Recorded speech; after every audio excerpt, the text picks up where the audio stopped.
Hello, welcome to The New Sound. Today we'll explore effect chains and how they relate to the music we make.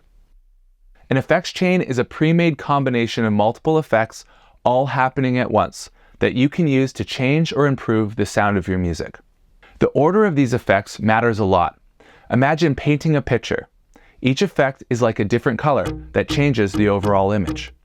The order in which you use the paint affects the way your painting looks. For example, putting reverb before compression can make the echo louder and more pronounced, which may or may not be what you want.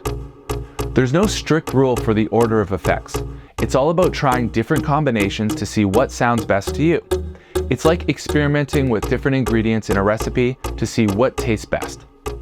In summary, an effects chain in music production is a series of audio effects that are applied to change the sound of your music.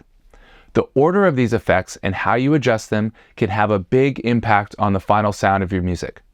The best way to learn is to try different things and see what you like best. Thanks for watching. Keep creating, and I'll see you in the next video.